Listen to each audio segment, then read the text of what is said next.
All right. What's up, Garrett? We just had lots of fun. I think we do have an improvement in our technology setup from last week, so we'll see how that holds out.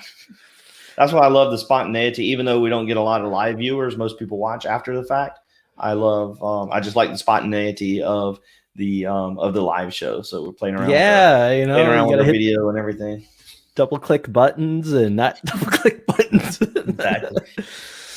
So today we're going to talk about split stays. I've got a split stay coming up next week, and we had some good discussion in our Geyser Point Facebook group around are split stays best or not. We did a poll. You have some split stay experience. I have some split stay experience. So we're going to talk through that and talk pros and cons, and it'll be a short show, about 20 minutes. Yeah, and I would. You ready for this one? The discussion was split, and we'll talk pro con, and we'll see. We'll see who wins. Yeah. All right. So let me get our presentation up and running. So you told me, just real quick, talk about this for a second. So your day, you were out grilling in the snow. Is that right? Today? This was today? In the snow. I was grilling, and it was flurrying here in your local Iowa on the river. May, right? We're bipolar here. We can never decide what we want to do. A little schizophrenic, and it sucked. It was cold, right. And I was trying to grill steaks, and I couldn't get the grill hot enough. And for work, I had a team outing hiking event today, so that was pretty cool. We went to this place called Enchanted Rock near Fredericksburg, Texas, and did about a not anything super crazy, just about a 3.5 mile hike, but it was lots of fun. Good, something to do different. It was probably 85 degrees down there. Yeah, it was. It was in the 80s. It was hot. Had sunscreen on, shorts. No snow here. That's why I'm going to Florida in 3 days. That's why we're going to Disney in 3 days. Right. So, yeah. So I guess we're catching on a little bit here where we get a few live viewers. So if you're out there, please, kind of give us a thumbs up. We'll try to incorporate your comments and everything into the show the best we can. I love and miss that live interaction. We definitely get a lot of that live interaction, more so when we do it directly in the Facebook group. But here with the YouTube channel, it's just a cleaner archive. So that's why we wanted to move over to this to this format. All right. Let's get what are we gonna 1 second, I need to change this over to presentation mode. So why don't you talk for a second while I do that, Jared? In the presentation mode. So it won't take long. You don't have to have 2 sentences. So I guess since we're starting over, maybe a little background. So Shelby and I met through the Facebook group, the Copper Creek. We were both very, very new owners, and we decided to do this because I feel like we talk about it mostly when we do chat. And this is really just two normal guys. We're not tour agents, or we're not travel agents. We're not 5,000 point owners. We don't live in Orlando. We travel like everyone else. So we're just gonna ultimately overall talk about kind of normal stuff everyone else goes through, and what we think about it. Yeah, what occurred to me on this topic here that we're covering tonight, Jared, is that it would not only apply to, you could easily apply this logic to non-DVC stays as well. Yeah. So we want to get into it and talk about to split stay or not to split stay. Like I said, we've got, I've got next week, I'll have 3 different resorts we'll be staying at in like 8 days. And then you've had a couple different split stays in the past, and then we'll just say the case for and the case against. And I always like to talk about our member meetups because I want to try to get as many folks as possible into those. Again, Jared's covered this earlier. This show started just within our Facebook group where we were doing lives. We moved over to the YouTube platform now, so folks can use it kind of offline of Facebook and find an archive of the videos and stuff a little easier. We're getting used to technology, improving each week, so I hope everybody enjoys it. Well, first, you created this poll. Let's talk about our poll a little bit. Jared, you created, and we only have like 50 votes, but that's because we created it like an hour ago.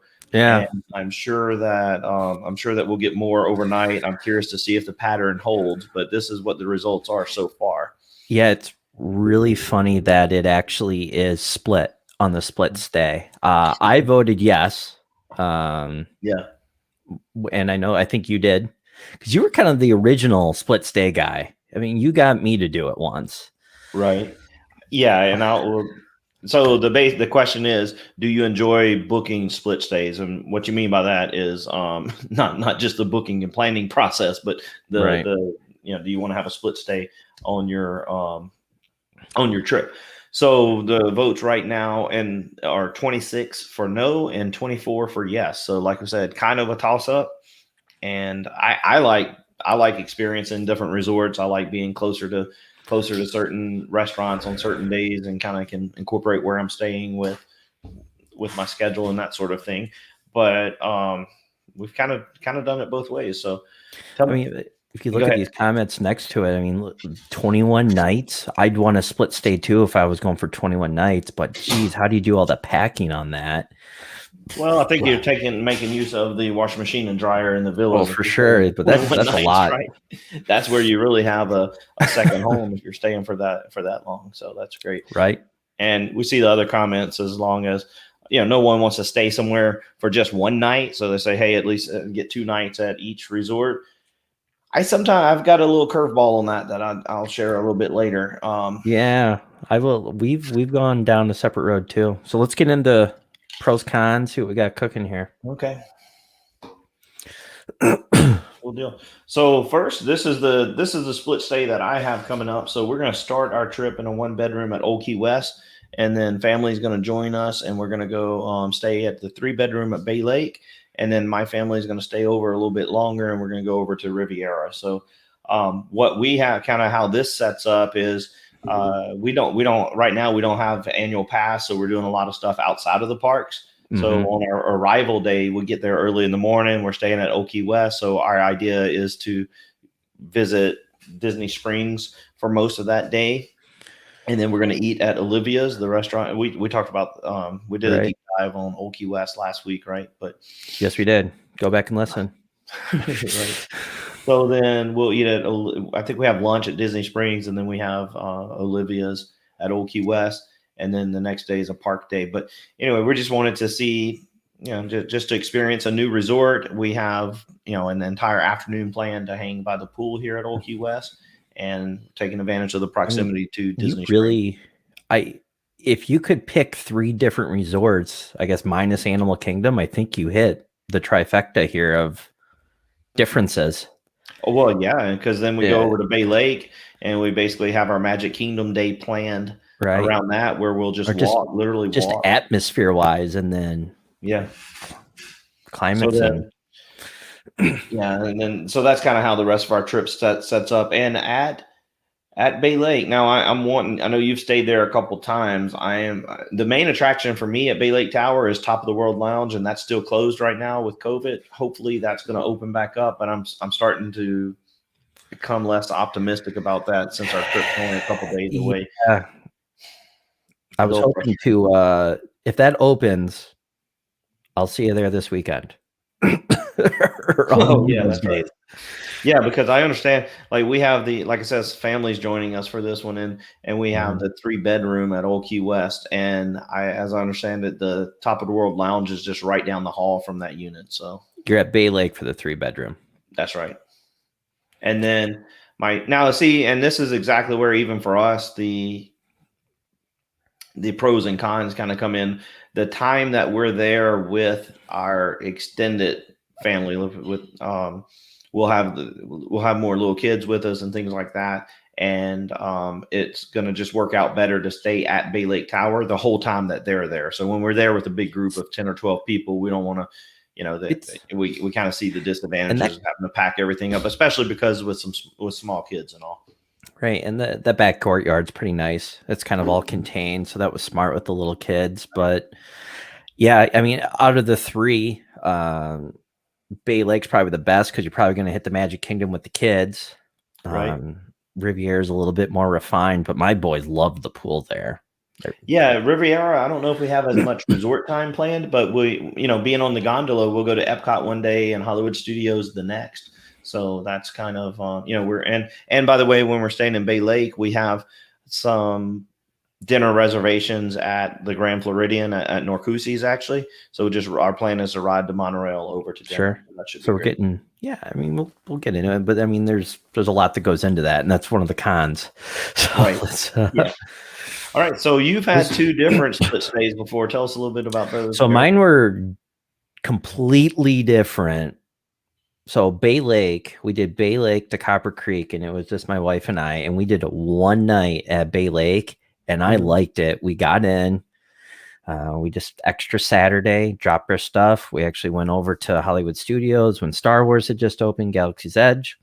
Next day, went to the plaza for breakfast, went to the Magic Kingdom, came back to Copper Creek. My stuff was there. It was great. And then we were just there, but we planned it where we thought, okay, we're going to do this, and then we're going to go to Magic Kingdom, and then we'll.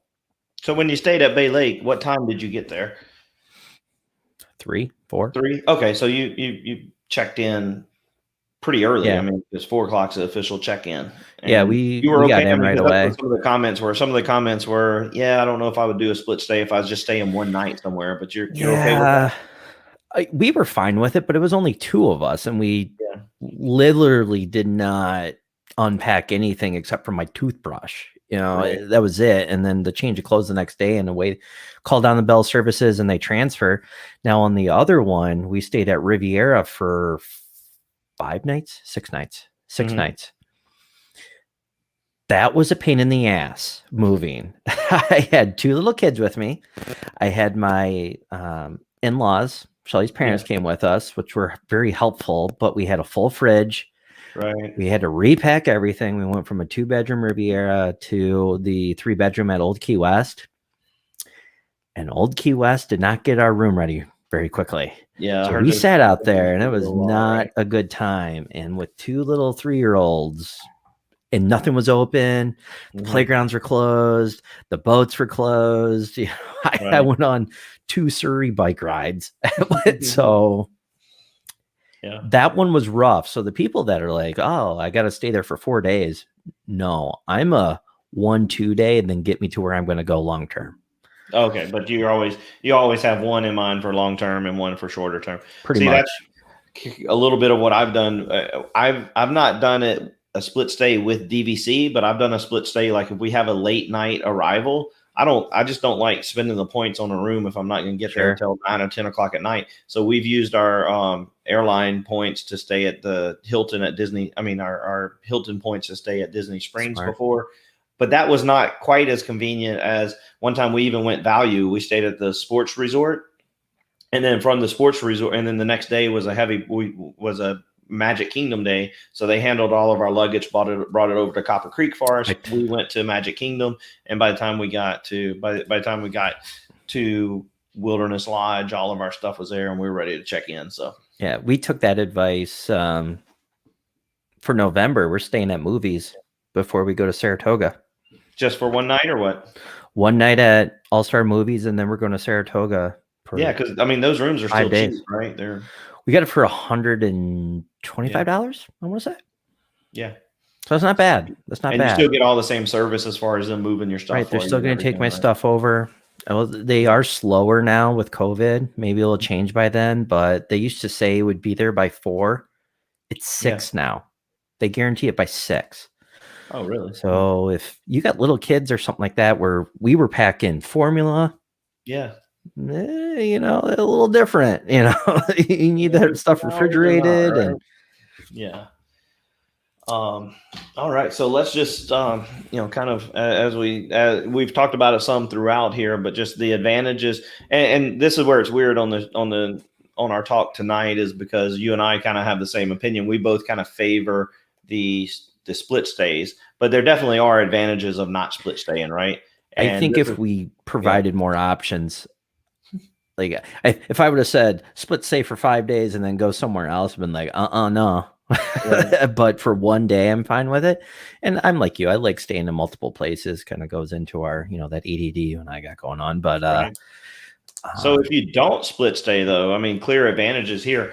Where I mean, a big thing with DVC is that you get a villa. It's supposed to be your second home and everything, right? So it really does. I can see where people will say it feels more like home if you're there for the extended period of time, and you're not bouncing from place to place, right? Yeah, you get comfortable with the space. You get a little cozy. Put your stuff in the same spot. It's Right. your stuff's in the fridge, and it just becomes your own little condo. They call it villas, whatever, condo villa. But yeah, and then the second one I think is number one for me by far. Yeah. Unpack, organize once, one and done. And yeah, because I know you have old even kids. with our and more important for folks with little kids, right? But I know for our excuse me, I know for our upcoming one where we have 3 split stays, I actually had 3 separate grocery delivery orders, so I definitely wouldn't have to do that if we were staying in the same place the whole time. Right. And there's just not as many moving parts. You sleep in the same bed 5, 6, 7, 3 nights, whatever it may be. Right. And then I think another big one is, and we always talk about this, resort days are so underrated. Yeah. And you can kind of learn the resort, get the ins and outs. You can, guys are pointing, hey, if we get there at 3:00, it's better than we're at 6. You kind of learn when things get busy, don't go, do go. Also, best place for coffee. I also put here, experience all that the resort has to offer instead of just getting locked into, it's a nice room to crash at, and we've got a pool that we're going to use and a restaurant downstairs. I mean, those are all great things.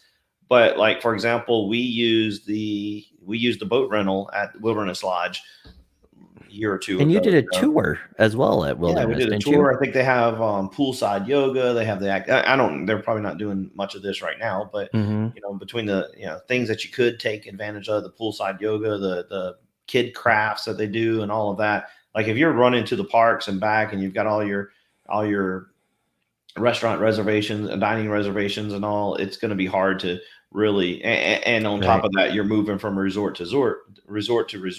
It's going to be a lot harder to really just experience everything that resort has to offer, right? Yeah, 100% agree. I mean, as well as just open exploration. Have you ever taken the time, because we'll talk about our home resort with Copper Creek, have you taken the time to go and explore the artifacts like the historical artifacts they have on the floor in the main lobby? Not the closest we got. We went over above the entrance where they have the little lounges, and it almost feels like a library over there. And we kind of just got a drink and chilled, and we sat by the fireplace. Yeah, I mean, you start to kind of grow into the walls. You become part of the resort when you stay longer. I think we could talk about this, and we could talk each other into it one way or the other. Right. And then as also, we're talking, I mean, how long are you staying? I'm not far. I'm not for one night, a 5-day trip and a different resort every night. I don't think you can enjoy. You have hardly any time because of the late check-in and everything, right? That'd be nuts. Yeah, but I mean, with that, all the glowing stuff. Let's go to what we don't like about it. Right. Yeah. So how about what we do like? So advantages of the split stay. This is where we can kind of get excited, right? Because we both like it. You threw this first one out here. I didn't think of it initially, but it's definitely a good point that you can conserve some of your points by strategically planning and maybe getting a smaller room, maybe getting a cheaper resort on the first night. So the reason why I thought about this was because in January I did this, since Riviera. If you don't know, Riviera points are Grand Floridian expensive. They are spendy. So we had the 2-bedroom, but then we had some extra points, and then we asked my brother and sister-in-law and my nieces to come down with us. I can afford a 3-bedroom at Copper Creek or Riviera, Old Key West, 3-bedroom. Had it for 3 nights, 187 points. Right. Friday, Saturday, Sunday. So it was so much cheaper. It might even been 167. So you did a 2-bedroom for a couple nights and then moved into the 3-bedroom. Is that what you're saying? We did the 2-bedroom for 6 nights from Saturday to a Friday. And then we went Friday to Monday to Old Key West. To the 3-bedroom. Yeah. It was a huge point difference. The 3-bedroom was cheaper than my 2-bedroom. Yeah. I think availability sometimes what makes, and Old Key West is people know that your points go a long ways at Old Key West anyway, but I think availability sometimes creates split stays for people just because they want to make this certain week work, and you start piecing together the availability. Yeah. Yeah. I agree with that. One of the options that I thought about putting on there was because I had to. Yeah. Because I had to could have been maybe would have been higher too, because Yeah. like I had to leave Kind of a Riviera neutral, right? Like I don't at the really point. care to do a split stay or not, but if it's the only way I can make my trip work, then I'll do it. Yeah, and that second point too changed the mood, and I think your trifecta, you're going to see different layouts in all of them. But man, going from Riviera to Old Key West, it's all enclosed at Riviera. People are walking through the lobby. People are checking it out. People are going to Topolino's that aren't staying there. People are going off the skyline, or they're walking over from Caribbean Beach. There was so much busyness at Riviera at times, and then you go to Old Key West and it's just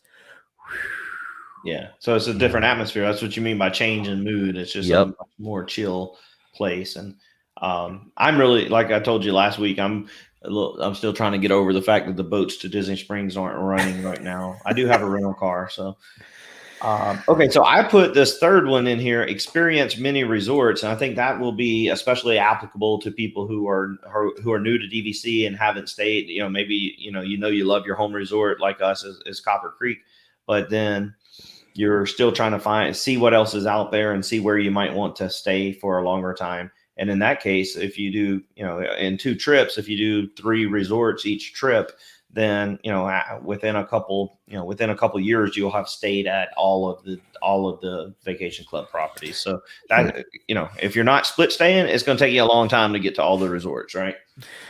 Yeah, I agree with that, especially when it's not your home. It's going to be hard to get a full week unless it's Saratoga Springs or Old Key West at 7 months and you're not going at a busy time.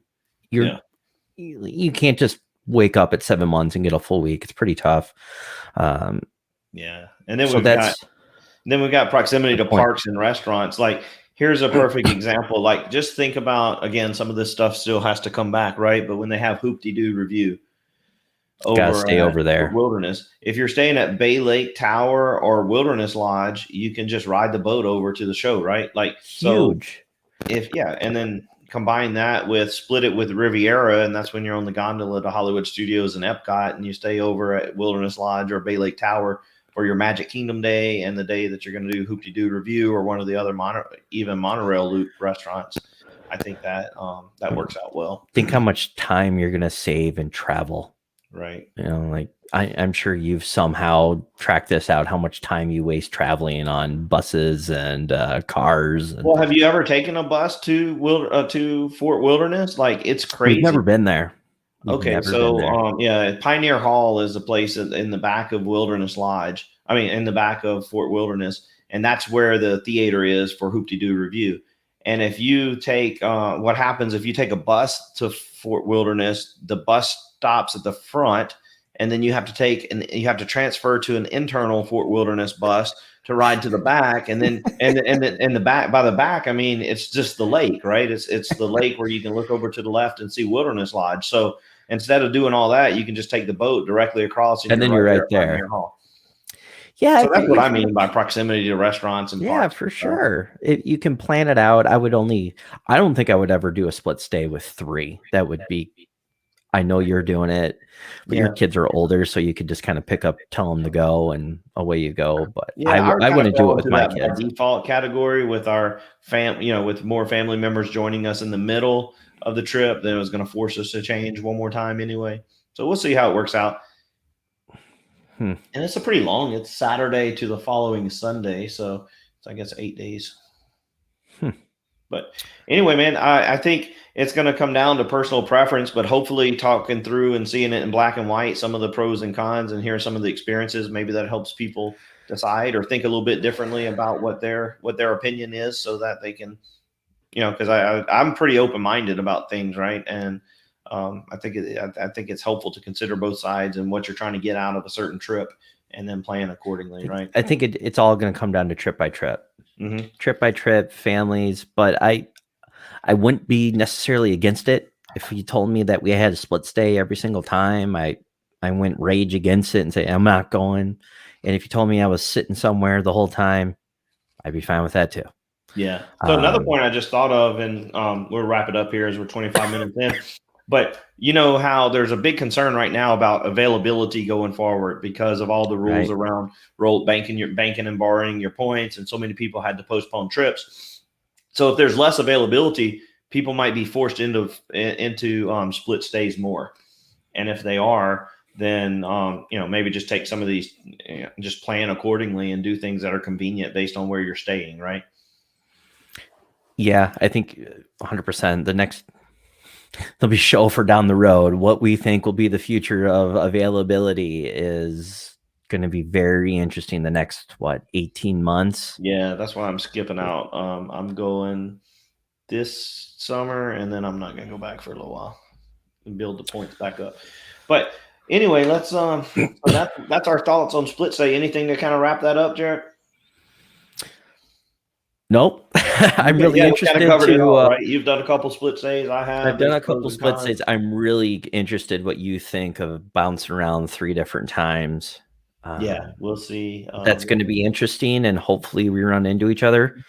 For you that don't know, we will actually be down there at the same time. We'll see if we can. Yeah, there's no way we can be there at the same time and not make a point to run into each other. So we will do that one way. I will be at the Dolphin all day long on Monday. Okay. And I got a cabana. Cool. All right. So then I do want to just remind folks of our member meetups. We'll be at Top of the World Lounge on the 2nd at 8 p.m. if it's open. If it's not open, we have a great backup plan. The backup plan is Geyser Point Bar and Grill, our favorite place on property. And then we also planning basically a first weekend in December adults trip, but here at the meetup, families certainly welcome. And we'll be over at the Hangar Bar at 6 p.m. at Disney Springs on Saturday, December 4th. So hope some folks are able to come out and join us, and look forward to meeting people. Yep, always fun. All right. Hey, we'll have to obviously miss next week as we'll both be on our trips, but looking forward to getting more and more content out there. Hope people enjoy and appreciate it, and just give us any kind of feedback we have, and we'll keep working to make this better. So thanks everybody, and have a good night. All right. Good night.